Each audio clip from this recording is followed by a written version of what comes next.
bien, mesdames et messieurs, en ce vendredi très important, et oui, nous allons vous accorder une belle émission aujourd'hui. Et ce sont des couleurs, c'est un programme alléchant que vous allez avoir, et toujours à deux, avec la belle Alix. Bonjour à tous.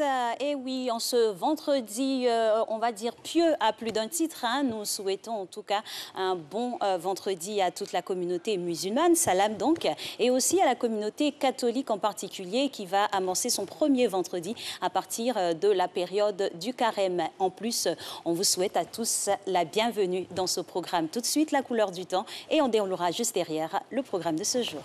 Bienvenue.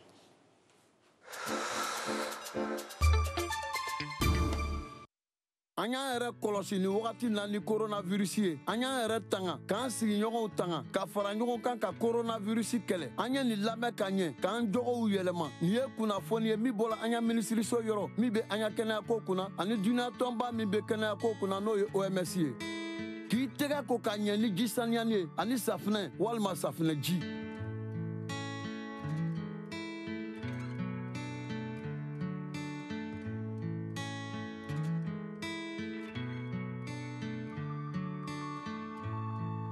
N'i bɛ fɛ ka tuso walima ka sɔgɔsɔgɔ i jija musɔrɔni ye k'i bolo i bɛ sɔgɔsɔgɔ a kɔnɔ walima ka tuso k'a lafili kɔfɛ ka ɲɔgɔn tɛgɛ di ɲɔgɔn ma ka foli kɛ an y'o dabila an ye a tu dabila an ni ɲɔgɔn cɛ an y'an yɛrɛ tanga ka sigiɲɔgɔnw tanga ka fara ɲɔgɔn kan ka coronavirus kɛlɛ nin ye kunnafoni ye min bɔra an ya gouvernement yɔrɔ. La semaine du salut de la famille. Crois au Seigneur Jésus et tu seras sauvé, toi et ta famille. Vous désirez pour votre famille la santé, la paix, la joie, l'union, le succès et la réussite. Voici la semaine du salut de la famille. Ce dimanche 21 février à 7h et à 10h au Cénacle du Saint-Esprit à Djamé Carrefour Renault et dans tous les temples de l'Église universelle du Royaume de Dieu. Entrée libre dans le strict respect des mesures barrières contre la Covid-19.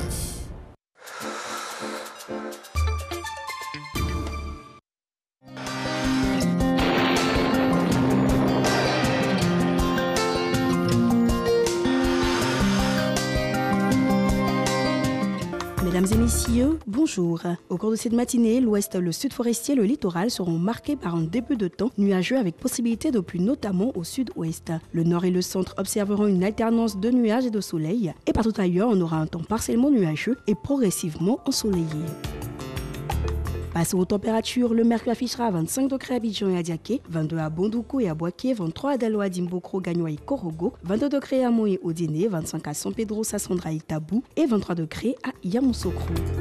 Au cours de cet après-midi, les régions de l'ouest, du sud forestier et du littoral observeront un temps nuageux avec cependant de larges éclaircies. En milieu ou en fin de période, on pourrait s'y attendre à des orages accompagnés d'averses de pluie et ailleurs, le temps sera partiellement nuageux et ensoleillé avec des sensations d'air sec en fin d'après-midi au nord-est et à l'est.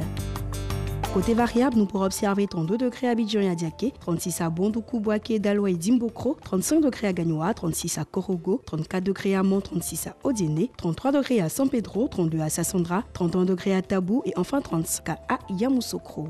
Et voilà, c'est tout pour aujourd'hui. Merci de nous avoir suivis et très belle journée à toutes et à tous.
Bonjour à tous et bienvenue dans cette édition inscrit au cœur de Matin Bonheur. Le président de la République, Alassane Ouattara, a échangé jeudi au palais de la présidence de la République avec le ministre des Affaires étrangères et de la coopération de la Guinée équatoriale, Siméon Oyono Essono Angué.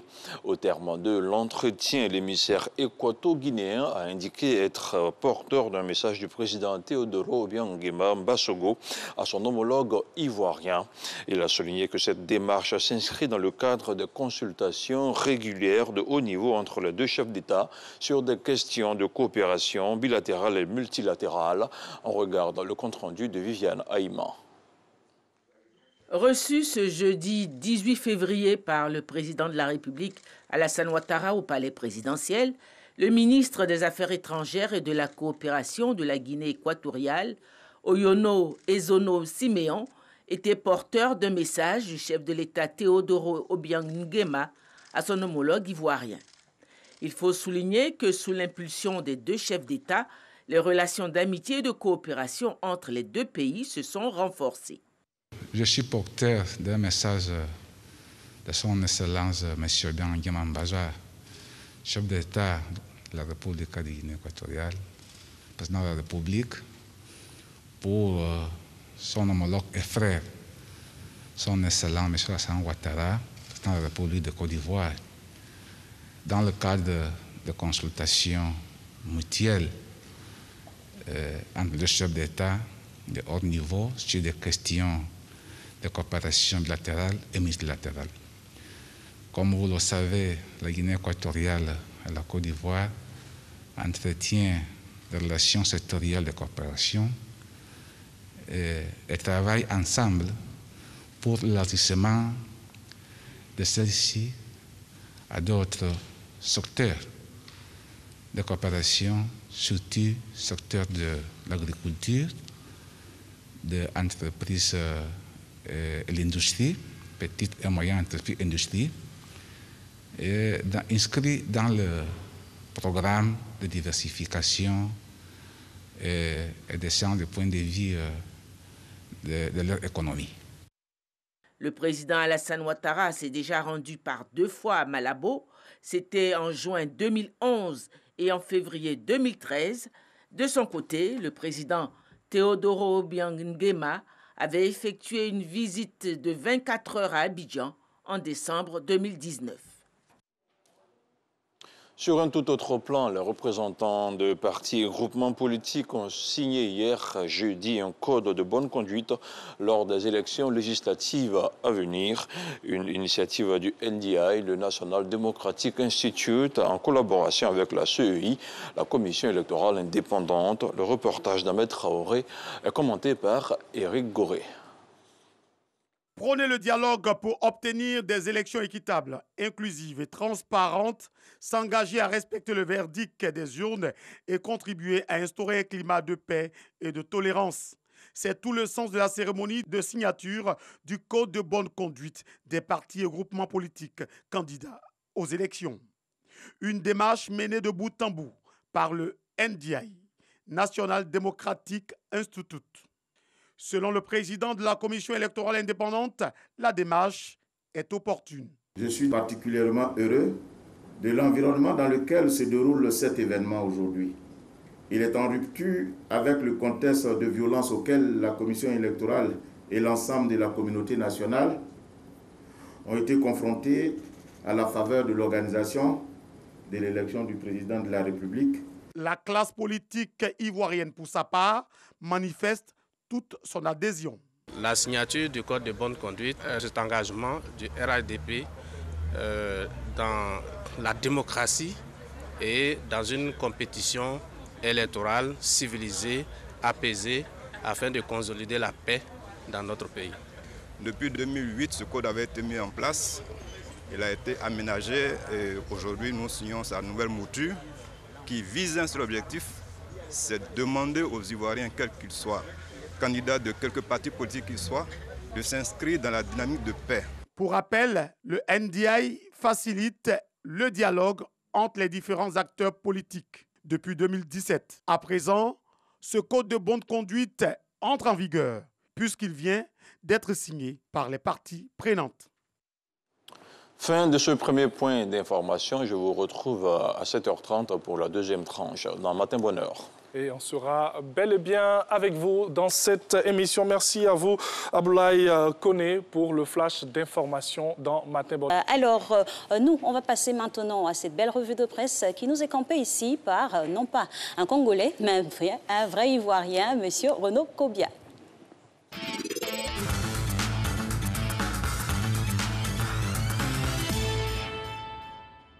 Et donc, place maintenant à la revue de la presse. Bonjour, Renaud. Bonjour, Anjoal. Bonjour, Alix. Bonjour. Alors, l'Expression fait une analyse croisée des enjeux que revêtent les législatives pour les 3 grandes formations politiques de la Côte d'Ivoire.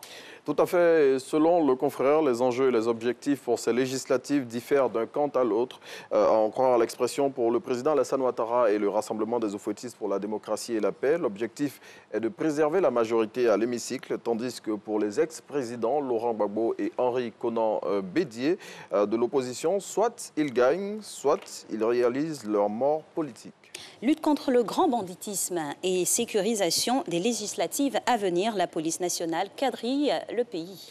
Le ministre de la Sécurité et de la Protection civile a procédé hier au lancement de l'opération Épervier 6, selon Wagodo Diomandé, qui est cité par le Patriote. Cette opération, qui va permettre de déployer 2000 agents des forces de l'ordre sur l'ensemble du territoire national, a pour objectif de mettre hors d'état de nuire les hors-la-loi qui troublent la quiétude des populations et aussi d'assurer la sécurisation du scrutin du 6 mars 2021. Plus de précisions dans le Patriote.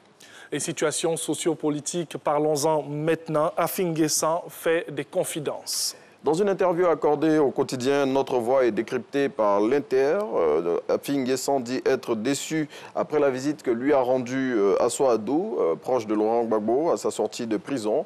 À en croire Afin Guessan, cette visite de l'émissaire de l'ex-président de la République, à travers laquelle il expirait un rapprochement de vue avec son ex-mentor, n'aura été que de la poudre aux yeux, se prononçant aussi sur la plateforme de l'opposition qui avait conduit à la désobéissance civile à l'occasion de la présidentielle du 31 octobre dernier. M. Afi a indiqué que pour lui, elle n'existait plus.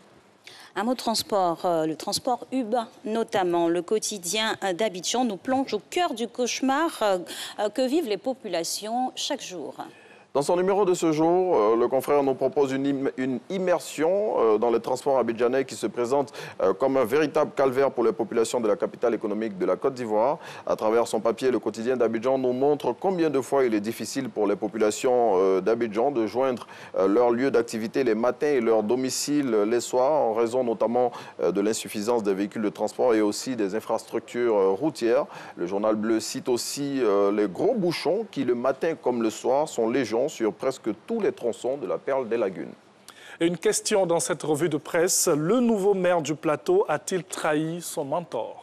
C'est la question que pose l'intelligent d'Abidjan à la une de son numéro de ce jour. Selon le confrère, après avoir été porté à la tête de la Cité des Affaires grâce notamment à l'aura de son mentor, le maire Ewo Jacques manquerait de reconnaissance vis-à-vis de Noël Akossi Benjo, son prédécesseur. Et pour illustrer ses propos, le confrère cite des dissensions entre les deux hommes et des faits qui, selon lui, sont des actes d'ingratitude. Conflit foncier à l'ouest de la Côte d'Ivoire. Des villageois se découpent à la machette.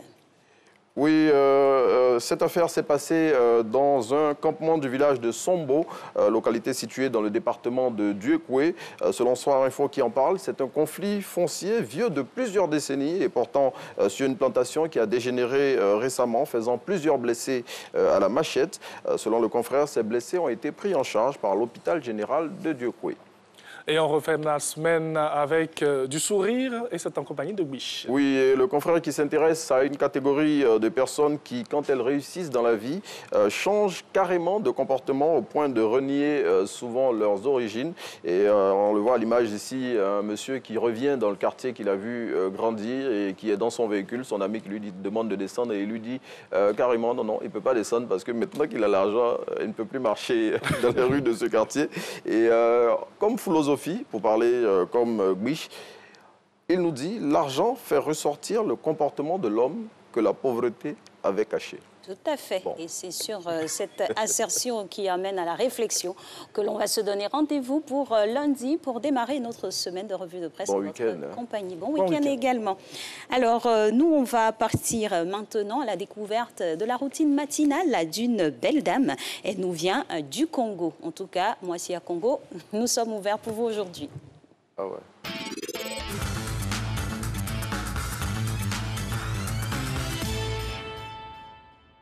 Bonjour, salut à tous. Je suis Maud Zongia depuis Amiens, coach professionnel de formation, plus axé sur ce qui est la famille et la santé du couple. Je suis mère de 2 enfants et actuellement je suis sur Amiens et je travaille sur Paris. Je fais ce petit message à l'initiative de coach Maria-Mina, une amie qui m'est très chère, pour vous parler de ce qui est ma routine à moi, ma routine matinale. Ma routine matinale s'inscrit sur trois moments essentiels, on va dire. De la méditation, le sport et puis les informations. Ça, c'est voilà, pour savoir un petit peu tout ce qui se passe. Alors, en général, le matin, je me réveille à 5h30, entre 5h30 et 5h45. Mon réveil sonne à 5h30 et je me donne 5-10 minutes pour essayer de sortir en fait de mon sommeil. Et au moment où je sors de mon sommeil, en fait, je m'inscris dans une méditation de remerciement, gratuité à la vie, gratuité à cette reconnaissance, à ce souffle qui m'est revenu, à ce souffle qui m'est rendu, et pour dire merci, tout simplement pour cette nouvelle journée qui commence et qui me donne encore l'occasion de parfaire, de mieux faire, de plus apporter, en tout cas à tous ceux qui sont autour de moi. Cette méditation, en général, c'est entre 5 à 10 minutes. Et ensuite, avant de me lever, pour me donner de la pêche, pour me donner l'envie justement de continuer parce que c'est pas toujours évident, ben, je pense à des choses qui me font du bien. Mes enfants, d'abord, ensuite mes projets et à toutes les personnes qui m'aiment, à toutes les personnes que j'aime parce qu'en réalité c'est moi qui sais. Donc à toutes les personnes que j'aime, je me remplis de cette énergie positive pour pouvoir me lever finalement après cette méditation. Ensuite, je prends une tasse de café pour bien me réveiller. Pas trop serré, parce que je vais faire une séance de sport qui dure 5 à 10 minutes aussi. On va dire, voilà, pas trop, parce que comme je vous ai dit au départ, j'ai du mal à me lever. Mais ça va entre 5 à 10 minutes, des fois je déborde jusqu'à 15. C'est essentiellement des étirements, des mouvements de bien-être. Un petit peu de sport pour essayer de gainer un petit peu le ventre. On a tous la phobie d'avoir un ventre qui tombe, surtout quand on a des maternités. Donc après cette séance de sport, qui, comme je disais, qui se résume à beaucoup d'étirements, de gymnastique, quelques squats, et pas plus de 10 abdominaux, parce que je vous assure que c'est pas évident, mais au moins j'essaie de les faire. Donc voilà, et ensuite, après ce moment de sport, bah, passage au petit bain, à la douche, pour se préparer, se mettre en forme, se couvrir surtout, parce qu'en fait, en ce moment, en Europe, c'est l'hiver, se couvrir pour pouvoir, en fait, attaquer la journée. Mais il reste la 3e étape. J'ai pour habitude de toujours regarder les informations avant de sortir. Ça me permet de savoir un petit peu qu'est-ce qui se passe et surtout comment orienter mon habillement, pour commencer avec le froid et tout ça, mais surtout pour avoir une idée de l'énergie qu'il va avoir tout autour de moi pour cette journée. Donc voilà ma routine à moi en tant que personne, en tant que femme, en tant que chef d'entreprise, en tant que passionnée de coaching et tout ça. C'est 5 à 10 minutes. Le réveil, de méditation, de gratuité, remercier la vie tout simplement, hein, de me redonner encore une nouvelle fois la possibilité de bien faire. Ensuite, un peu de sport et une bonne douche, des informations et ensuite j'attaque la journée. La routine était quelque chose de très essentiel et il est important d'en avoir au moins une ou 2 choses essentielles s'inscrites dedans. Des choses qui vous tiennent à cœur. Et cela vous permet en général de pouvoir passer une meilleure journée et surtout de vous gainer d'une énergie positive parce qu'on en a besoin pour pouvoir avancer. Je vous souhaite tous d'acquérir une petite routine matinale et je vous assure que ça vous mettra très en forme. À bientôt. Au revoir. À bientôt et au revoir, Madame Mozanga Laetitia.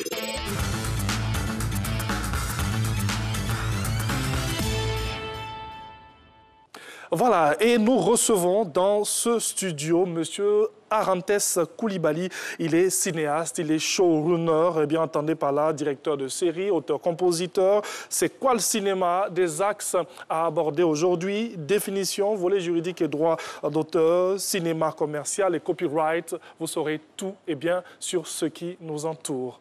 Bonjour. Bonjour. Bienvenue. Bonjour, Monsieur Arantès. On aurait pu dire de Bonali, oui. Exactement. Tout à fait. Alors, j'ai toujours caché le nom de mon père, mais il faut le dire souvent. Ben oui. Alors, Arantès Koulibaly de Bonali, bienvenue. Aujourd'hui, on parle de l'industrie cinématographique, où s'y mêlent plusieurs disciplines, au nombre desquelles le cinéma d'auteur, sujet sur lequel nous planchons maintenant. Déjà, en notre pays, qu'est-ce qu'on peut faire comme un état des lieux, comme analyse par rapport au cinéma d'auteur? Bon, d'abord, il faut reconnaître que la Côte d'Ivoire a un cinéma jeune qui n'a seulement que 50 quelques années, parce que le cinéma est né en Côte d'Ivoire en 1964 par Timothée Bassouri qui a fait le premier film, voilà. Et donc après tout ce temps, nous avons fait des films. Mais la plupart de nos films qui ont eu un rayonnement international se rapprochent beaucoup plus du cinéma d'auteur. Voilà, parce que nous avons, la plupart de nos cinéastes ont été formés en France. Et cette influence cinématographique qui est née dans les années 50 a eu un impact sur les cinéastes ivoiriens. Alors, après cet état des lieux, on va passer aux définitions. C'est quoi un cinéma d'auteur? Un cinéma d'auteur, c'est une démarche singulière d'un créateur d'un auteur, pardon. Et dans le domaine du droit d'auteur, il y a 3 auteurs en cinéma. Il y a l'auteur de la scénarisation, l'auteur de la réalisation et puis il y a l'auteur de la musique. Mais les 2 premiers cités interviennent sur la couleur qu'il faut donner à un film. Donc le scénariste ou le réalisateur fait une démarche singulière et c'est ce qui peut amener au cinéma d'auteur. Le cinéma d'auteur, c'est une démarche qui est hors genre. Parce qu'il y a des cinémas genre comme les westerns, les polars, les trucs, tout ça. Mais hors genre, c'est une démarche singulière, particulière pour le cinéaste ou le scénariste, en fait. C'est clair que partant de là, c'est sûr que l'auteur du cinéma d'auteur insuffle sa sensibilité. Exactement. Et sa manière de faire sur le terrain. Qu'est-ce qu'on peut avoir comme exemple en matière de cinéma d'auteur? Vous nous avez dit que ça sort du cadre du genre conventionnel. Oui, en fait, le cinéma d'auteur qui a marqué tout le monde et qui a même bouleversé l'Europe, c'était les démarches de Hitchcock, qui a été l'un des grands aux États-Unis à envoyer ça. Il voulait faire son cinéma à lui, il ne voulait pas copier sur le cinéma sorti de l'Académie. Voilà. Pablo Moldovar en Europe, ce sont ces personnes que je peux citer. Mais en Côte d'Ivoire, je le dis, je prends le cas de la démarche de Fadiga Kramo avec Djili, qui a été, pour moi, c'est l'un des meilleurs films que la Côte d'Ivoire ait connu dans son histoire et qui a remporté le FESPACO en 1981. Voilà, et donc en plus de ça, je peux aussi citer, il y a le film de Nyuambala Bouka qui était exceptionnel, qui était dans cette démarche-là. Et puis, voilà, donc il y a aussi Petanki qui est un grand film. Et aussi, même en tant qu'auteur, il y a Sigiri Bakaba avec Les Guérisseurs qui a fait un genre cinéma qui était mélangé entre la fiction, le reportage et tous ces éléments réunis, mais qu'on ne trouvait pas ailleurs. Donc c'est sa démarche. OK. Merci déjà pour tous ces films que vous citez, sans pour autant évoquer aussi les vôtres. On y reviendra forcément, pourquoi pas. Alors, Alix, tout à l'heure, l'a si bien dit, la sensibilité qu'on met au goût du jour. Alors, en quoi consiste réellement l'activité? L'activité, c'est en fait, quand on dit on ne fait pas le cinéma, on fait son cinéma. Voilà. Et on ne peut pas venir dans un monde de création et puis venir copier ce que les autres ont créé. Oui. On a envie de donner son empreinte, de montrer ce qu'on a créé et qu'on soit cité comme exemple. Et puis que nos créations soient enseignées dans les académies et autres comme une démarche singulière. Donc voilà un peu ce qui motive. Et puis la France s'est carrément noyée dans le cinéma d'auteur. C'est pour ça que vous avez souvent l'impression que les films français ne sont pas intéressants, ou bien ainsi de suite. Parce que quand les puristes regardent, on dit « waouh, c'est formidable ». ben, le grand public va se dire que c'est formidable. Et justement, puisque vous en parlez, quels sont les indicateurs d'appréciation d'un cinéma d'auteur pour le profane, pour pouvoir rentrer dans la même sensibilité de l'auteur? Bon, pour le profane, ça serait difficile de bien voir la démarche d'un cinéma. Il faut d'abord savoir qu'est-ce que c'est qu'une démarche. Et la démarche peut être dans les successions de plans, ça peut être dans la manière de faire le cadrage, ainsi de suite. Donc ça peut être dans tous ces éléments-là. Ça serait difficile pour le profane de comprendre. Mais parce que, comme vous voyez, le cinéma d'auteur est beaucoup plus invité dans les grands festivals et dans des rencontres de critiques. C'est un cinéma de compétition, finalement? Bon, beaucoup plus, je dirais beaucoup plus. C'est un cinéma beaucoup plus festival que commercial. Même il y a eu une opposition entre le cinéma d'auteur et le cinéma commercial. Qu'est-ce qu'il faut faire? Donc, elle était là la question, je disais toujours aux gens, je dis, si ça me concerne, allons-y, on fait le cinéma commercial pour avoir de l'argent. Bien sûr, on en vient là parce qu'on se dit, si on doit faire ce cinéma pour uniquement les puristes, à l'heure où on a envie de vendre des films, on a envie de remplir les salles de cinéma, est-ce que ce n'est pas risqué de se tourner un peu vers le cinéma d'auteur? Ça dépendra de l'orientation de la politique. Je prends le cas de la Côte d'Ivoire. Vous allez voir même le dernier film de Philippe Lacotte qui se trouve aux Oscars. Oui. Et dites-vous que c'est beaucoup plus une démarche d'auteur qu'une démarche commerciale. Voilà. Et ce genre de film est reconnu parmi les élites. Voilà. Et donc c'est une démarche. Maintenant, le cinéma commercial, ça, on a besoin du cinéma commercial pour faire vivre notre corporation, pour faire vivre tous ceux qui travaillent là-dedans. Et parce que le cinéma commercial, c'est de plaire. On appelle ça le cinéma du monde esthétique. On cherche à plaire. Voilà. Donc, pour moi, aujourd'hui, il est beaucoup plus... Moi, je dis qu'il faut faire les nuances parce que un pays dit que non, moi, je veux des trophées, on fera du cinéma d'auteur pour aller chercher les trophées. Mais si un pays dit je veux de l'argent comme Nigeria, on fera beaucoup de cinéma commercial pour avoir de l'argent. Alors, finalement, on a envie de s'inviter sur un plateau de tournage par rapport au cinéma d'auteur. Comment s'agence l'organisation pour sortir un bon film d'auteur? En fait, déjà, le cinéma d'auteur, il est filmé de la même manière que le cinéma commercial. Seulement que c'est les mêmes dispositions, c'est les mêmes équipes techniques et autres.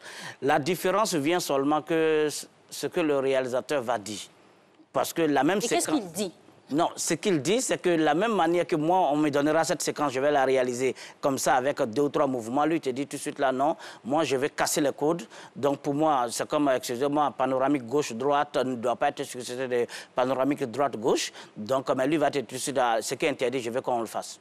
Voilà, mais s'il n'a pas une équipe qui comprend, les gens vont dire, mais est-ce que ça va chez lui? Mais c'est lui qui veut insuffler son mode de truc, voilà. Donc, c'est un peu ça. Mais sinon, c'est la même manière de travailler, seulement que souvent, on a l'impression que c'est chiant, c'est ennuyant. Oui. Voilà, ben, sinon... mais souvent, il y a des cinémas d'auteur à cause de ce qui est dedans. Nous avons vu certains films de Hitchcock qu'on regarde toujours. C'est vrai que c'est du cinéma d'auteur, mais c'est intéressant. C'est comme le pianiste de Pablo Moldova. Quand on regarde, on prend son pied, en fait. Bien sûr. Voilà. Ça, c'est le professionnel qui parle là. Alors, concernant le cinéma d'auteur, vous avez cité des exemples qui sont très connus et tout. On mettra peut-être de côté Philippe Lacotte et vous. Est-ce qu'actuellement, il y en a encore qui en font, de jeunes réalisateurs qui font du cinéma d'auteur, avec ce que nous voyons comme film en Côte d'Ivoire depuis quelques années? Non, malheureusement, non. Parce que déjà, la plupart des cinéastes ivoiriens, beaucoup ne sont pas sortis d'école. Or, pour pouvoir faire un cinéma d'auteur, il faut d'abord comprendre ce que c'est que le cinéma réellement. On sait faire des films en Côte d'Ivoire, mais beaucoup n'ont pas eu la formation académique pour comprendre déjà la différence entre les genres. Donc, on fait des films, on dit, oh, ton film, il est intéressant, mais lui-même, il a du mal à dire le ton du film, il a du mal à dire le genre du film qu'il fait. Tout le monde va dire tout de suite, je fais du drame familial ou drame social. Mais en réalité, il faut de la formation. Nous n'avons pas une véritable école de formation des réalisateurs de cinéma en Côte d'Ivoire. On n'en a pas. On a des réalisateurs, souvent, on fait beaucoup plus... C'est pour ça que la Côte d'Ivoire même ne sait pas tricher. On est beaucoup plus dans les séries télé.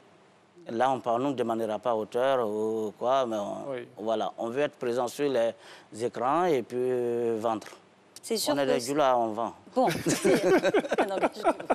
c'est sûr que cet aspect du cinéma là implique plusieurs choses, notamment des codes, parce que c'est vrai qu'on veut casser les codes, mais il y a quelques bases qui sont établies. Quand on parle notamment de droits d'auteur, qu'est-ce que c'est à arrimer au cinéma d'auteur? Bien, le droit d'auteur, c'est des droits qui sont attribués aux créateurs. Parce qu'il y a deux droits qui sont opposés dans le monde, qui est le copyright et le droit d'auteur. Le droit d'auteur est fait pour protéger les créateurs. Et il y a 5 droits dans le domaine du cinéma. Il y a 3 droits d'auteur et 2 droits voisins. Il y a le droit d'auteur de la musique, le droit d'auteur de la réalisation, le droit d'auteur de la scénarisation. Côté droit voisin, on a le droit voisin du producteur et des interprètes, c'est-à-dire les comédiens. Voilà. Donc, le droit d'auteur a mis plus en valeur le cinéma d'auteur. Parce que le cinéma d'auteur, aux États-Unis, vous allez voir, il y a 2 sortes d'appeler les réalisateurs. Il y a le directeur, celui qui dirige le tournage. Il peut ne même pas aller au montage, ce n'est pas un problème. Mais il y a le filmmaker, celui qui fabrique le film. C'est-à-dire il a la scénarisation, il a la réalisation, il est au montage, il a toutes les étapes. C'est eux-là qui font le cinéma d'auteur. En amont et en aval. Voilà, c'est eux qui font le cinéma d'auteur. Mais les directeurs, on peut prendre John Woo pour venir diriger des scènes de cascade et autres. Il y a pas de, on n'a même pas besoin de lui au montage.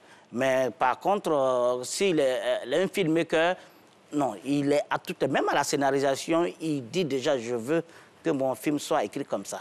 Donc, voilà. Et c'est pas coulé dans du marbre, hein. Ça peut changer. Ça peut changer. Lui, même souvent, il fait des choses et puis il va chercher les explications. Voilà, c'est tout. OK. Vous l'avez évoqué à l'instant, le copyright. À quel moment on parle de copyright? Le copyright, c'est cette législation de protection des œuvres qui est dans les pays anglophones. Oui. Voilà, tous les pays comme l'eau. Je peux citer le Canada, Royaume-Uni, Autriche, États-Unis. Le copyright, c'est un droit d'exploitation d'une œuvre. Le droit d'auteur, de la création, de l'idée, on peut tout protéger. Mais le copyright, tant qu'il n'est pas réalisé, il n'est pas fixé sur un support, on ne peut pas le protéger avec le petit C que nous voyons. On fait un petit rond, et puis on met le C dedans. Ça, c'est l'empreinte du copyright. Et c'est pour ça, c'est dommage de voir en Côte d'Ivoire certains films qui finissent, et puis en bas, on met copyright, on met l'année, mais c'est faux. Parce que la législation de copyright n'est pas appliquée en Côte d'Ivoire, c'est le droit d'auteur qui est appliqué en Côte d'Ivoire. Et justement, quelles sont les conditions d'application de ce droit d'auteur-là, parlant de notre cinéma ici? Bon, le droit d'auteur en Côte d'Ivoire, il faut le dire que c'est très récent. Ça a commencé, je le dirais, sinon les 10 premiers à la création du Buruda en 81, il y avait des cinéastes, mais il n'y avait pas de clé de répartition réelle, comment reconnaître les droits d'un cinéaste et autres, ainsi de suite. Mais c'est récent, c'est depuis 2010. Et donc, les cinéastes aujourd'hui reçoivent des droits. Donc, lorsque vous faites une œuvre, d'abord, quand vous avez déjà écrit le scénario, que l'œuvre n'est pas encore réalisée, vous pouvez aller à la maison de droit d'auteur au service juridique pour protéger votre œuvre. Mais quand vous réalisez que ça devient maintenant un film, vous allez maintenant déclarer le film. Voilà. Et à partir de la déclaration, si vous êtes nouveau, vous devenez maintenant actionnaire au Buruda. Parce que le Buruda, c'est une banque qui gère que les œuvres. Voilà. Donc, à partir de cet instant-là, la manière de... Bon, selon le droit d'auteur des cinéastes, je pense qu'il n'y a pas beaucoup de soucis, c'est reconnu. Les cinéastes perçoivent, et aujourd'hui, il faut le dire, avec l'appui de la RTI qui paye les droits d'auteur, et il faut le dire, la RTI paye gros. Et ça, il faut le dire, c'est des demi-milliards que la RTI verse à la maison de droits d'auteur. Voilà. Et voilà qui est bien dans le meilleur des mondes. Merci beaucoup. Alors, formation, financement, souvent difficile, d'énormes moyens sont mis, quasi absent, c'est bien, du cinéma d'auteur chez nous en Côte d'Ivoire. Qu'est-ce qui est fait aujourd'hui pour interpeller tout un chacun et pour régler cette situation? Bien, moi, en fait, souvent, il ne faut pas faire de la politique, mais quand il y a quelque chose qui est bien fait, il faut le dire. Depuis 1972, où il y a eu chose, comme on appelle la création du secrétariat d'État chargé de la culture, la Côte d'Ivoire avait 2 lois seulement qui régissaient la culture. Mais lorsque l'administration Ouattara est arrivée, on a eu 4 nouvelles lois qui sont rentrées, dont la loi sur le cinéma. Le cinéma est une activité professionnelle en Côte d'Ivoire. Or, avant 2014, le menuisier était reconnu plus que même le cinéaste en Côte d'Ivoire. Parce que le cinéma n'était reconnu de nulle part. Parce qu'il n'y avait aucune législation là-dessus. Voilà, il y avait un vide. Maintenant, il y a une loi qui donne les critères, qui définit tout, etc. Ça, c'est déjà un avantage. Deuxièmement, il y a un organe qui a été créé qu'on appelle l'Office national du cinéma, qui aujourd'hui définit la politique du cinéma. Il y a le fonds du cinéma. C'est vrai que toutes ces choses-là, ça paraît chose, mais je vais le dire, si on veut faire du cinéma et qu'on veut réellement que le cinéma soit bien suivi, il faut maintenant qu'au lieu de faire de l'aide à la production, c'est francophone. Il faut créer une vraie industrie. Une vraie industrie. Il nous faut des garanties qu'il faut créer et permettre aux banques de rentrer dans le financement. Sinon, si c'est le financement de l'État, c'est zéro, on n'ira même pas quelque part. Bon, sinon, l'État ne financera à le droit de financer des grands classiques. Et même en cinéma d'auteur. L'État a l'obligation. Je prends un exemple tout de suite, un film sur Oufo-Boigny. Ça peut être l'État qui dit nous voulons faire un film sur le premier président de la République de Côte d'Ivoire. Ou bien la montée du drapeau le 7 août 1960. C'était un événement parce que celui-même qui a fait monter le drapeau, il est encore vivant, il est là. Ouassena connaît. Et il a fait descendre le drapeau français, il a fait monter le drapeau de la Côte d'Ivoire. Mais on peut faire un film là-dessus. En tout cas, il y a tant de choses à faire. Exactement, en mais c'est l'État qui doit financer. Et on va jeter peut-être ici les jalons d'un cinéma ou d'une industrie de cinéma, en tout cas très, très, très prometteuse. Nous, on va partir juste marquer une petite pause, poser la question à nos téléspectateurs qu'on a rencontrés ici dans la rue pour savoir s'ils fréquentent les salles de cinéma, parce que c'est ça la finalité.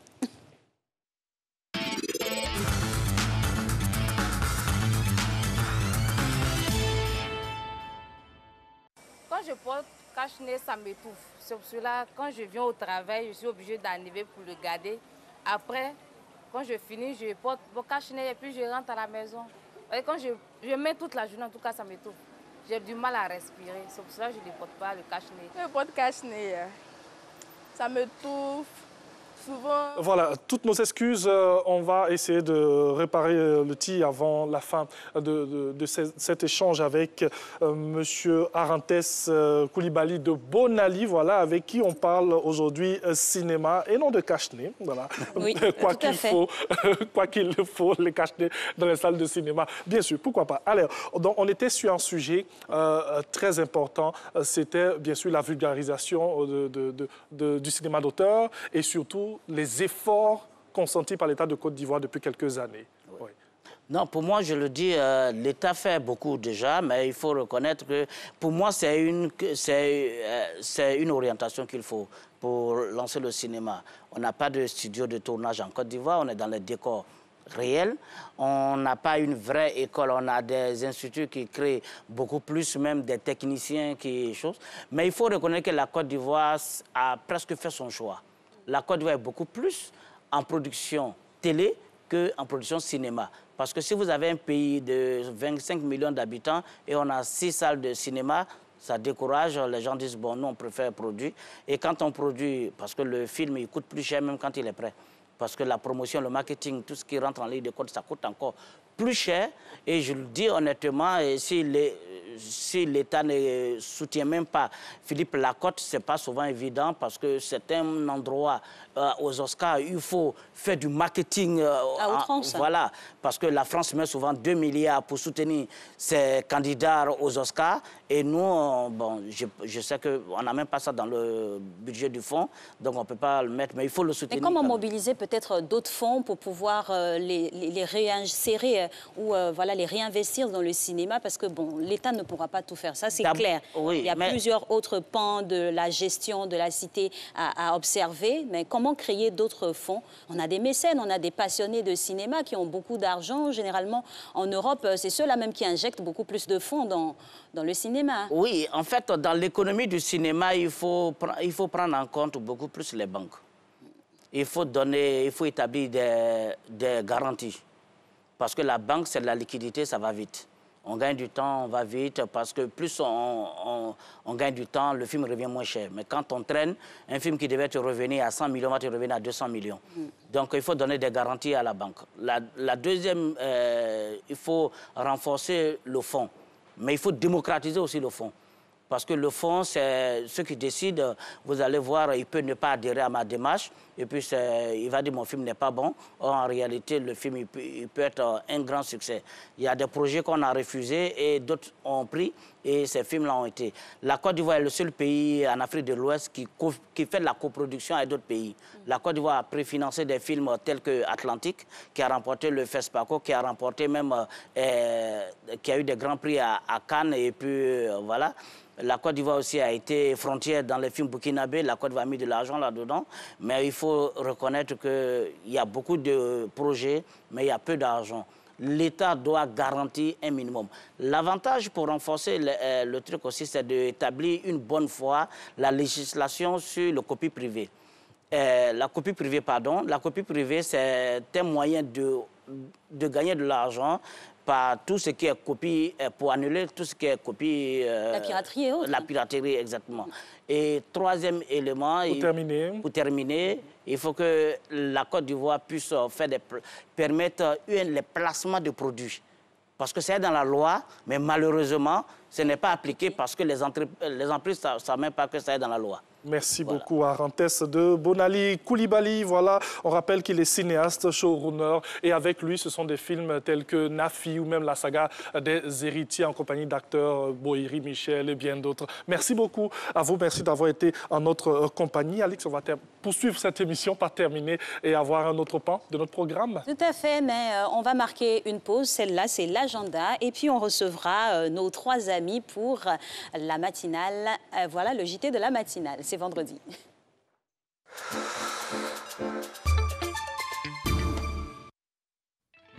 Njani momu coronavirus wa ba menu iti esasaihu esasabenga meumwie dan ejina coronavirus atinga be clé e fait so atinsu benga be tuer forso yole awa oni OMS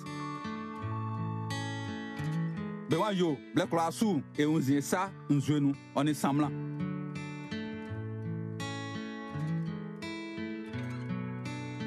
vai mas okusu a renzu kunle e fa ikpakwa isa meun e fa muso asan e bonu tango vai mas okusu e sa plonu e botango nu muso aso kako fe pekun nwa yiblo se e aunzima isa nu na e fa isa e kan ima oni ebue oni enua njani momu esa saihun esa saiti na coronavirus e jiren na yo jasinga e boye klamu ye Côte d'Ivoire men yo di lula e ka klamu. La semaine du salut de la famille. Crois au Seigneur Jésus et tu seras sauvé, toi et ta famille. Vous désirez pour votre famille la santé, la paix, la joie, l'union, le succès et la réussite. Voici la semaine du salut de la famille. Ce dimanche 21 février à 7h et à 10h au Cénacle du Saint-Esprit à Djamé Carrefour Renault et dans tous les temples de l'Église universelle du Royaume de Dieu. Entrée libre dans le strict respect des mesures barrières contre la Covid-19.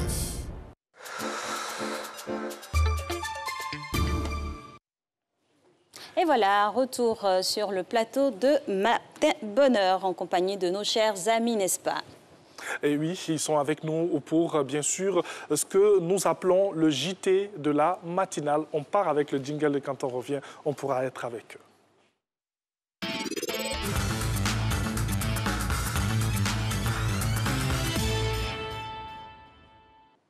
Tout à fait, ils sont donc installés. On part tout de suite avec notre ami très cher Hilary Simplice pour parler du JT Croquet. Bonjour. Réconciliation nationale, KKB en action. À peine installé, le ministre de la Réconciliation nationale, Kwadjo Konambete, dit KKB, part déjà en croisade pour remplir sa mission. En effet, on se souvient qu'il avait été nommé par le chef de l'État Alassane Ouattara au lendemain de sa réélection, le 31 octobre dernier, pour recoller les morceaux d'une nation avec une classe politique très antagoniste. Ayant bien cerné les contours de sa nouvelle mission, KKB a donc convié à son cabinet, le 15 février dernier, les patrons de presse ainsi que les rédacteurs en chef. Au total, on retient qu'il entreprendra bientôt une mission à l'extérieur pour rencontrer Blé Goudé et le président Laurent Gbagbo. Quand on sait que Kakabe est le promoteur en griffe de l'attiqué, on espère que personne ne viendra mettre du sable dans son attiqué. Qu'il y ait de l'eau à côté. Oui, en effet. Éducation nationale, les enseignants retournent à l'école. La direction régionale de l'éducation nationale et de l'enseignement technique, donc la DRENET, a organisé à Daloa du jeudi au vendredi dernier un atelier de renforcement de capacité sur 250 enseignants. Le thème était « Quelle gouvernance pour une école résiliente et de qualité ?» Quand des enseignants apprennent eux-mêmes, il faut qu'on sache que c'est chaud. Donc l'initiative est encouragée et comme le dit un proverbe, quand le maître est absent, le diable est à l'école. USA, échec de la destitution de Trump, saison 2. Les adversaires politiques de Donald Trump qui voulaient le voir destitué doivent donc revoir leur copie. C'est ce qui ressort des derniers rebondissements de ce qu'il est convenu d'appeler l'affaire Donald Trump démocrate. En effet, le Sénat américain a décidé de ne pas donner suite à cette requête. Donald Trump était accusé notamment d'abus de pouvoir et d'entrave au travail du Congrès. Il faut préciser que le Sénat est constitué en majorité de républicains. Si on était en Zouglou, on dirait que c'est le Boni de Trump qui gère le Sénat, donc ça ne pouvait pas aller quelque part. Enfin, terminons avec la Guinée. Ebola se signale encore. Après donc une relative accalmie et sans doute jalouse de la popularité de la Covid qui occupe désormais toute l'actualité, voilà donc le virus d'Ebola qui réapparaît en Guinée et en RDC. On se souvient que depuis 2013, l'épidémie avait déjà fait plus de 11 000 morts. En Guinée, la première victime connue est une infirmière décédée le 28 janvier à Gouéké, une ville située dans une zone forestière à plus de 800 km de la capitale. Après Ebola, la Covid, encore en Afrique. En tout cas, on va souhaiter que quand deux virus se suivent, le second gagne du temps. Disparaît. Et franchement, voilà. Et puis voilà, cette jalousie entre maladies qui créent l'hécatombe, franchement, loin de nous. Il faut arrêter les frais. C'est bon. Merci infiniment, Hilary. Merci beaucoup. Merci. Merci beaucoup. Allez, on va poursuivre donc après le JT croqué. Eh bien, ce JT, il sera aussi slamé en votre compagnie. Abidjan va trop vite. Chaque jour, il y a nouveau. Tu veux bien t'affairer? T'inquiète pas, c'est mon boulot. Vendredi, matin, bonne heure. On allume la flamme. On te donne des nouvelles d'ici et d'ailleurs, en slam. Cette semaine, la mort a surfé sur les vagues du showbiz international. 3 icônes, 3 légendes qui resteront à jamais gravées dans les annales. Le premier est le tonton le plus célèbre du reggae français. Déjà au début des années 90, il flirtait avec le succès. Le deuxième, tu le reconnaîtras si je t'ai dit Godé Nature Dre. Une vraie bombe qui a mis le feu dans toutes les soirées. Le troisième a écrit les lettres de noblesse de la musique salsa. Idole de nos parents, sur les pistes de danse, imagine les pas.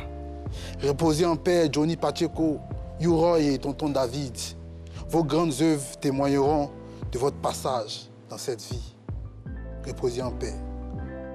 Ça sent pas bon pour les élèves dans le nord du Nigeria. Ils veulent juste étudier, mais c'est sans compter avec la charia. Bring back our girl. On se souvient tous du mouvement.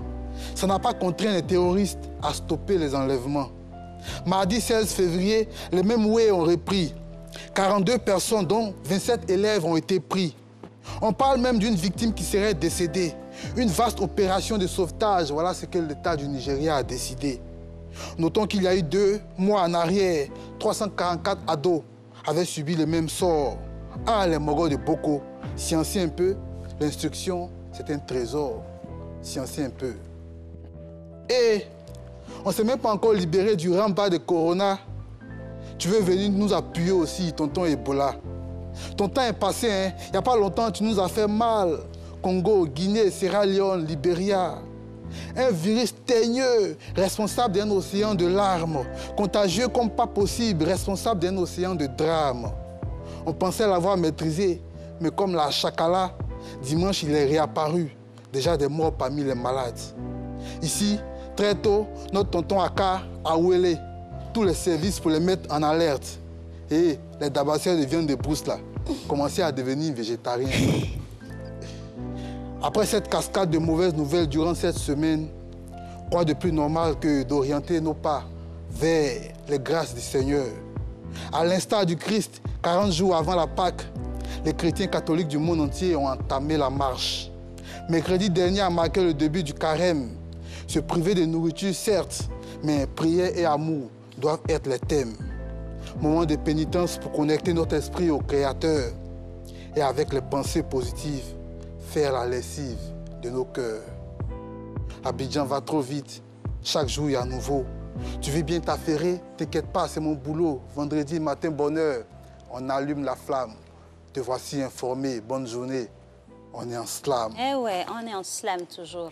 Merci KPJ pour cette belle revue des informations saillantes qui ont animé, voilà, on va dire, la cité, l'international, avec tout ce qu'on a pu avoir ici dans ce beau slam. C'est vraiment dommage, il faut faire très très attention. Il y a en même temps Ebola et qui revient, hélas, et puis il y a le corona aussi. Le corona qui est là, donc il faut vraiment faire attention. Très alerte.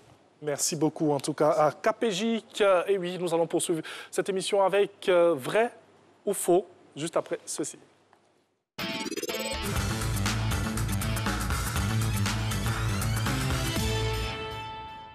Eh oui, de retour de ceci, on retrouve notre chère Méliane Cuny, qui est aussi de retour de quelque part. De Zakwa. Exactement. Ça s'est bien passé, le convoi? Oui, le convoi était top, c'était impeccable. Zakwa était chic. Ah oui. Zakwa était chic. Vous êtes revenus à deux, finalement, parce qu'on ne sait jamais. Hein. À Zakwa, tu peux jamais revenir à deux. Ah oui, vous êtes revenus encore... Je suis partie toute seule, je suis revenue toute seule. Vous êtes sûre, hein, on a vu soi-disant une photo quelque part.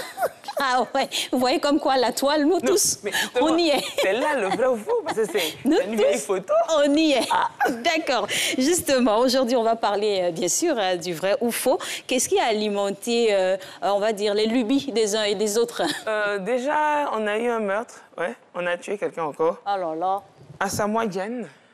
Grand footballeur ghanéen. Oui, on l'a tué, on l'a tué. On a annoncé sa mort et autres, alors que c'est faux. On a même dit qu'il était mort de rhumatisme. OK. Alors que le beau monsieur, il est en vie, son service de communication a démenti et tout. Donc, arrêtons de tuer les gens. C'est pas bien, c'est pas bien. Franchement. Démenti immédiatement ou... Oui, démenti immédiatement par son CERCOM. Ils ont été très réactifs sur le coup. C'est très important. On est tous à la recherche d'emploi parfois. Et là, cette information nous ramène au Cameroun, disant que le port du Cameroun est en train de recruter. Donc tout le monde va déposer son CV, va payer même des frais pour être embauché, mais c'est faux. Mais à qui on dépose ses CV? Où on paye ses frais? Il y a un numéro qui accompagnait l'information, disant qu'il y avait 500 postes à pourvoir au port autonome du Cameroun. Et donc, même les Ivoiriens pouvaient partir. Et si tu étais expat, tu avais environ 3,5 millions et tout pour aller travailler au port. Donc, tout le monde voulait aller travailler au port du Cameroun. Ils ont envie de vider tout le monde, alors. 500 postes. 500 postes. On imagine. Il fallait payer des frais et tout, mais c'est une fausse information. Quand c'est trop facile, c'est qu'il y a quelque chose... Il y a quelque chose de très louche. Pas très... Et là, on part avec la fille de Joseph Kabila. OK. On a vu une très belle Américaine. L'ancien président voilà. du Congo. Et cette photo circulait disant que c'était la fille de Joseph Kabila et qu'elle était élève à l'Académie militaire américaine. Alors qu'elle n'a rien à voir avec le Congo, c'est une jeune Américaine. Ils n'ont aucune acquaintance. Non, rien du tout, mais il fallait quand même trouver un chou gras pour M. Kabila et là, c'était fait. On se demande bien c'est quoi le projet, en fait. C'est quoi le projet? Non, dire justement qu'il est en train de préparer la relève pour venir attaquer. C'est ça l'objectif. Donc, sa propre progéniture pourrait être voilà, éprise de ce secteur-là, et pourquoi pas, hein. Voilà. Mais pourtant, c'est faux.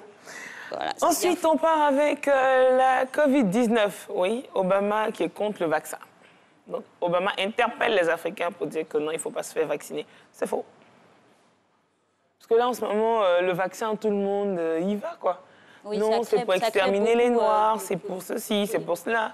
Donc même pour soutenir cela, on nous dit que Obama dit de ne pas se faire vacciner. Mais c'est faux, c'est une fake news. L'oignon, bon là on va chez les hommes, on va un peu dans la santé. On a vu cette information disant que l'oignon soigne la prostate. Donc il faut faire bouillir de l'oignon, il faut faire une décoction et tout. C'est faux, l'oignon ne soigne pas la prostate. Donc même si vous allez boire 15 litres de jus d'oignon, ça ne soignera pas la prostate. Il faut faire très attention. Il faut faire très attention, il faut éviter de donner ce genre d'informations. Et on revient encore en Turquie, cette fois-ci avec la Covid, où on nous dit qu'ils auraient commandé des vaccins en Russie. Ouais.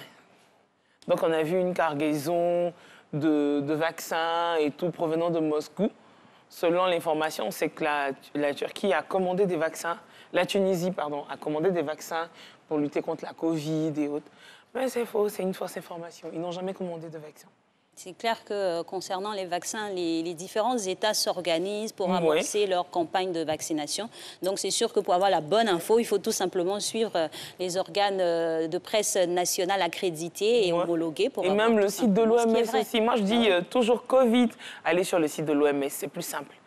On évite pas mal de choses. Quoi. Bien sûr, pour avoir toutes les informations. En tout cas, on remarque ici que tout ce qu'on a eu, eh bien, que des fake news. Que des fake news. Que des fake news aujourd'hui. Mais partagé plus de 1000, parfois 1500, 7000 fois. C'est ça qui est dommage. C'est ça qui est dommage.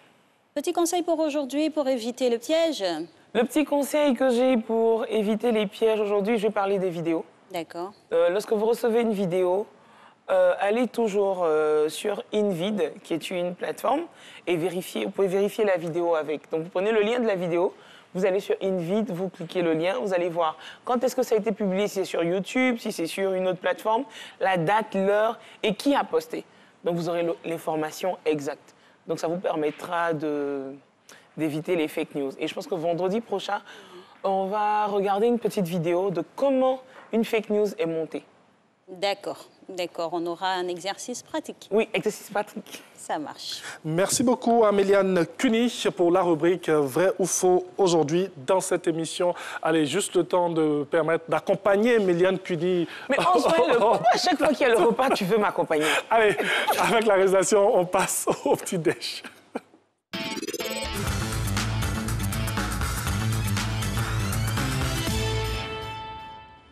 Eh oui, on se met à table avec notre chef Kofi. Bonjour chef. Bonjour. Bienvenue. Merci. Alors aujourd'hui, on a cette belle présentation qui est composée de quoi pour vous aujourd'hui? Alors, je vais la montrer. D'accord. Okay.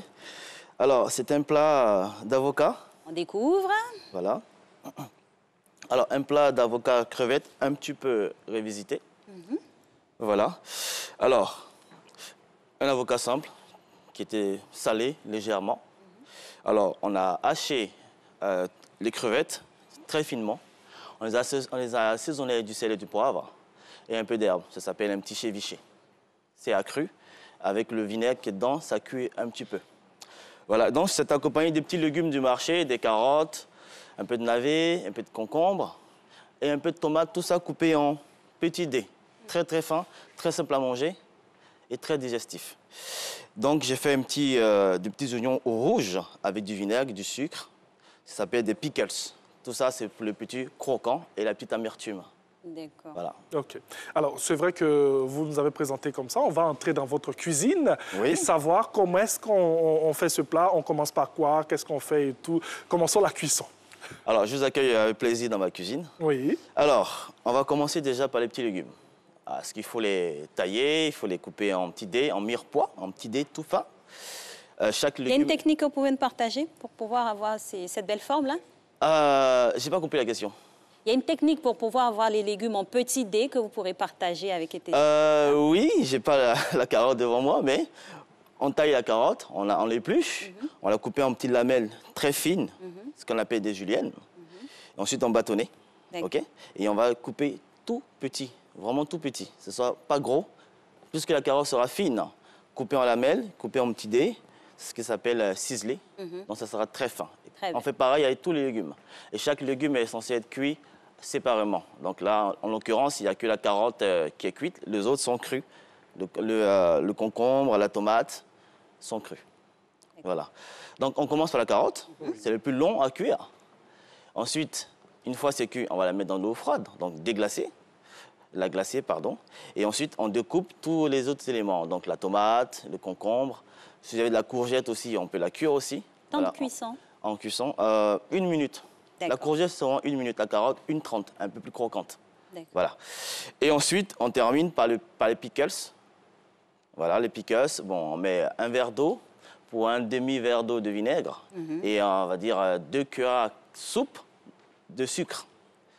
Et tout ça, avec l'oignon dedans, on met à chauffer à la première ébullition, on la retire et on la met au frigo, sans le jus.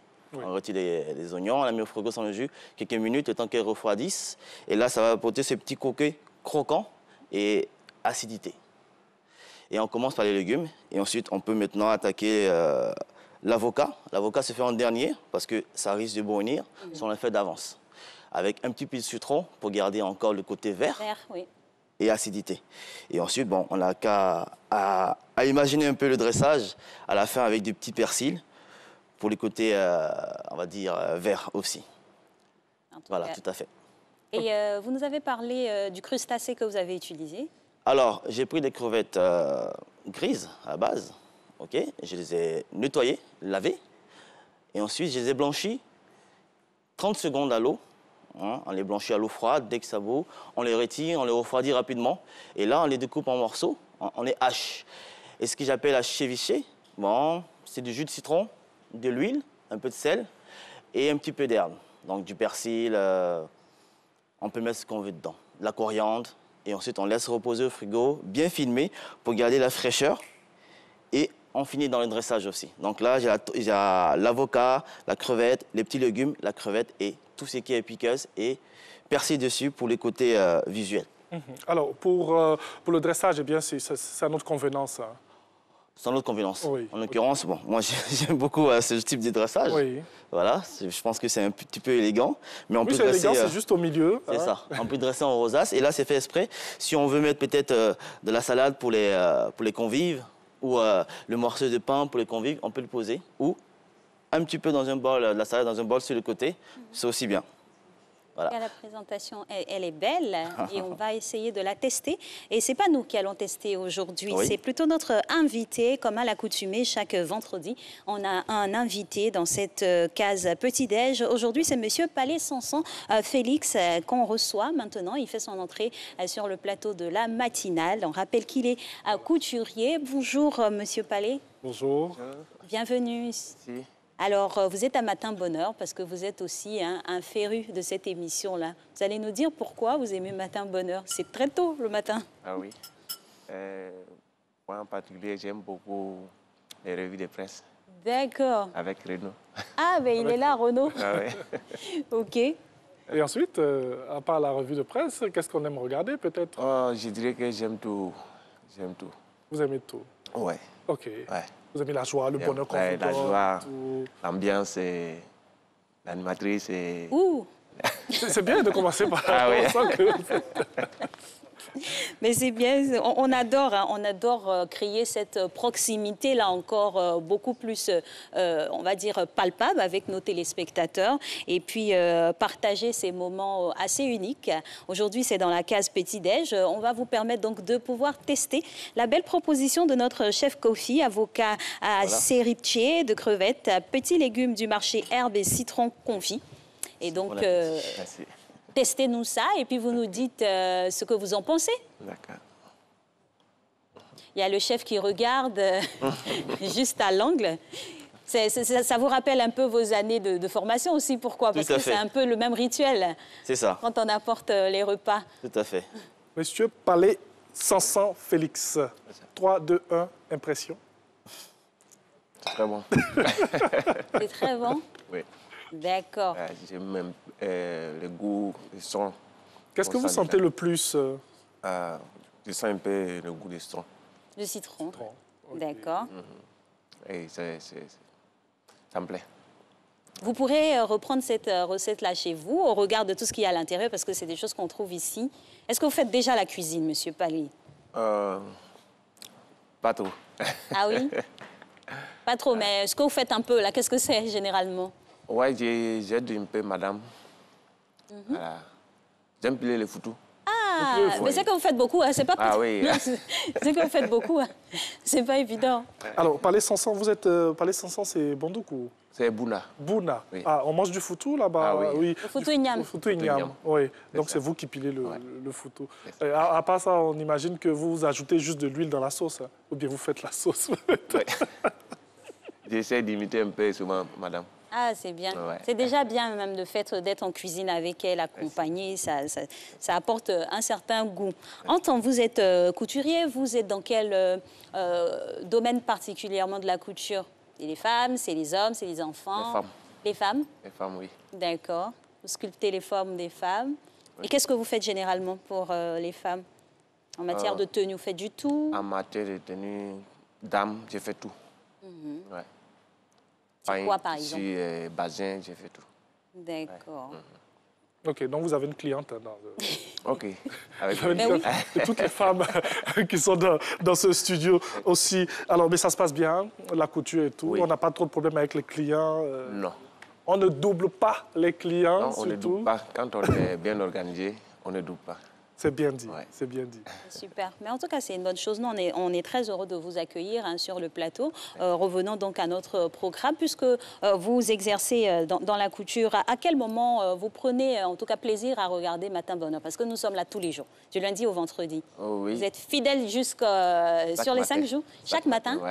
D'accord. Chaque matin avant les sorties. OK. Voilà.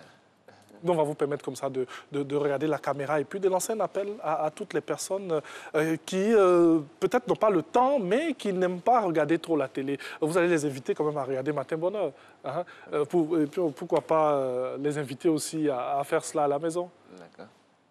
Okay. Donc, j'ai dit comme ça à mes frères que c'est important de regarder la télé le matin. Voilà, ça évite. Moi, comme je vous ai dit tout à l'heure, j'aime les revues de presse.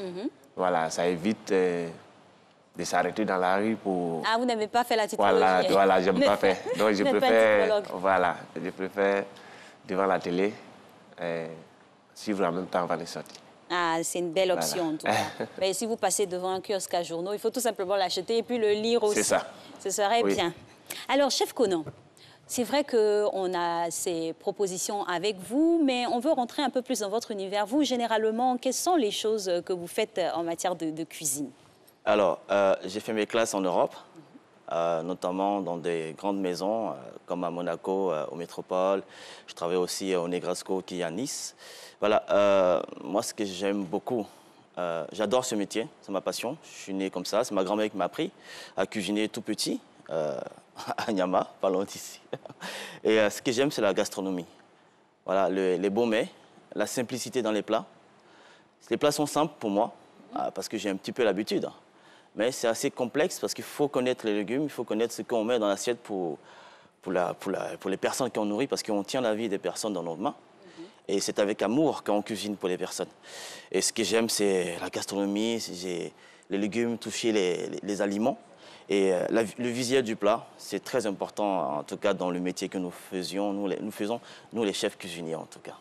Alors, en Côte d'Ivoire, ou bien je dirais en Afrique, on a cette diversité-là, cette multiplicité de produits. On peut se permettre la gastronomie quand même avec tous ces produits que nous avons ici. On peut beaucoup plus que se permettre la gastronomie. Parce qu'on a tout ici en Afrique, en Côte d'Ivoire et dans tous les autres pays tropicaux. On a tout ce qu'il faut pour concurrencer ou pour sortir un peu de nos... Pour concurrencer, oui. Concurrencer l'Europe et les autres pays, on va dire. Parce que certaines personnes peuvent dire que la cuisine africaine ou ivoirienne est touffue, on va dire. C'est beaucoup dans l'assiette, c'est beaucoup de choses. Voilà. Mais non, pas du tout. On peut travailler les mets, on peut les revisiter. On peut donner vraiment du peps. On peut les alléger aussi. Bien sûr, on peut les alléger. On peut alléger une sauce graine, on peut alléger un plat de couscous, on peut alléger un foutou, on peut alléger toutes les sauces qu'on veut alléger. J'imagine alléger une sauce graine. Il ne faut pas oublier que nous ici en Côte d'Ivoire, on produit beaucoup de... tout ce qu'on produit est bio.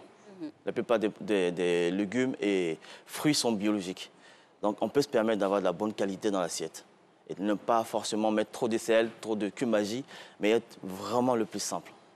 Alors, vous nous avez parlé de votre formation qui est teintée du sceau, on va dire, de l'extérieur un peu. Oui. Quelles sont les propositions, quand vous êtes là-bas, que vous faites généralement pour marquer votre africanité ou votre ivoirité? Tout à fait. Alors, j'ai déjà revisité le tchèp on va dire en finger, c'est-à-dire en bâtonnet. Ah oui. Voilà, en finger, qui est collé avec un fromage parmigiano et qui est snacké. Voilà, j'ai déjà revisité les sauces arachides. Je me suis permis de mettre certaines techniques et certains procédés traditionnels dans les plats européens que je faisais et que je fais encore à Paris. Et c'est quoi les retours? C'est positif. Vous pouvez aller sur ma page Instagram, Abré le Chef. C'est positif. Il y a des plats, il y a des photos dessus qui sont africains, européens ou les mix, les deux. L'afro-cuisine. Voilà, la cuisine afro-cuisine. Et je n'ai pas de limite. Parce que les mets ivoiriens peuvent s'accorder à tout ce qui est en Europe, avec le bon processus, évidemment. Voilà. Et il ne faut pas s'en donner des limites? Non. Il ne faut pas s'en donner une limite. Il ne faut pas faire du n'importe quoi, pardon. Parce qu'il y a des codes à suivre tout à fait. dans la restauration, mais il n'y a pas de limite. Parce qu'on a tout ce qu'il faut ici. On a vraiment tout ce qu'il faut. On a le matériel aussi. Maintenant, il faut former les chefs cuisiniers qui veulent, ou les cuisiniers qui veulent apprendre tout ce qui est gastronomie. La gastronomie, je vais juste prendre quelques secondes, ce n'est pas ce qui est cher. C'est simplement le fait de bien manger. C'est ça la gastronomie. En tout cas, voilà. C'est sûr que toutes les mamans dans leur cuisine aujourd'hui font de la gastronomie pour leur famille. Tout à fait. Mais avec aussi ce que vous proposez, on pourrait beaucoup plus sophistiquer tout ça. Pourquoi pas? Merci infiniment, chef. Merci à vous aussi, merci beaucoup. Monsieur Palais, d'être venu sur le plateau de Matin Bonheur pour clôturer cette semaine. On va amorcer la dernière semaine du mois de février, toujours ensemble. Et oui, on aura plaisir à vous retrouver lundi donc pour une nouvelle et belle semaine. On espère que la semaine a été magnifique en notre compagnie. On va dire rapidement merci à Ben Bazin qui nous a habillés aujourd'hui, à Alix et moi, et merci à Alpha Doumbia de la marque Samara pour le début de la semaine. Voilà, portez-vous bien et surtout que Dieu nous donne la force d'avancer. Au revoir.